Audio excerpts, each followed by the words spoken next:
25 into root 5 whole ഘാതം X സമം cube root of 5 whole ഘാതം എക്സ് പ്ലസ് 1 ആയാൽ എക്സിൻ്റെ വില കാണുക.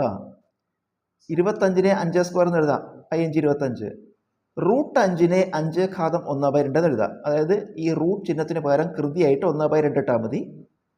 ഹോൾ ഘാതം എക്സ് സമം ക്യൂബ് റൂട്ട് ഓഫ് 5, ഈ ക്യൂബ് റൂട്ടിന് പകരം കൃതിയായിട്ട് 1/3 ഇടാം. ക്യൂബ് റൂട്ടിന് പകരം കൃതിയായിട്ട് 1/3, ഇവിടെ സ്ക്വയർ റൂട്ടിന് പകരം കൃതി 1/2 ഇട്ട പോലെ ക്യൂബ് റൂട്ടിന് പകരം കൃതി 1/3. അപ്പോൾ 5 ഘാതം 1/3 ഹോൾ ഘാതം എക്സ് പ്ലസ് 1. ഈ ബ്രാക്കറ്റിനകത്ത് എ ഘാതം എം ഇൻറ്റു എ ഘാതം എൻ, കൃത്യങ്ക നിയമം എ ഘാതം എം പ്ലസ് എൻ, കൃതികൾ തമ്മിൽ കൂട്ടുക. 5 ഘാതം 2 അരയും കൂട്ടിയ 2.5 ഹോൾ ഘാതം എക്സ് സമം ഇവിടെ എ ഘാതം എം ഹോൾ ഘാതം എൻ, എ ഘാതം എം ഇൻറ്റു എൻ, കൃതികൾ തമ്മിൽ ഗുണിക്കുക. 5 ഘാതം 1/3നെ എക്സ് പ്ലസ് 1 കൊണ്ട് ഗുണിക്കുക എന്ന് പറഞ്ഞാൽ 2നെയും ഗുണിക്കണം. 1/3 into X 1/3 X plus 1/3 into 1 1/3. ഇവിടെ അതേ കൃത്യങ്ക നിയമം ഉപയോഗിക്കുക. എ ഘാതം എം ഹോൾ ഘാതം എൻ, എ ഘാതം എം ഇൻറ്റു എൻ, കൃതികൾ തമ്മിൽ ഗുണിക്കുക. അപ്പോൾ 5 ഘാതം, ഇത് മിശ്രഭിന്നം മാറ്റുമ്പോൾ 2 4 5/2 വരും. അപ്പോൾ 5/2 എക്സ് എന്ന് വരും സമം ഇത് അവിടെ അതേപോലെ എഴുതി 5 ഘാതം 1/3 എക്സ് പ്ലസ് 1/3. ഇപ്പം നമുക്ക് സമത്തിൻ്റെ ഇരുവശത്തും ബേസ് ഈക്വലാണ്, ആധാരസംഖ്യകൾ തുല്യം, പാദങ്ങൾ തുല്യം 5 5.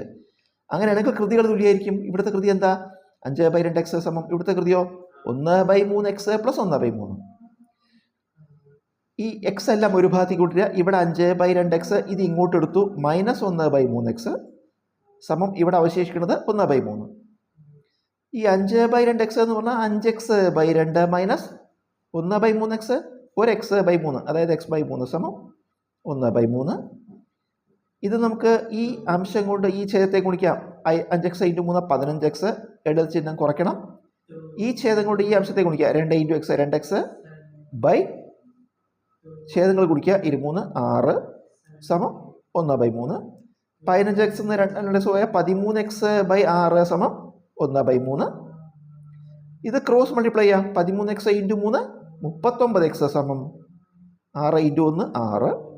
ഇതൊന്ന് എക്സ് കാണാൻ 6/39 നമുക്ക് 3 കൊണ്ട് പിടിച്ചെടുക്കുമ്പോൾ 23 6 13 3 39. ഉത്തരം എക്സിന് വില 2/13.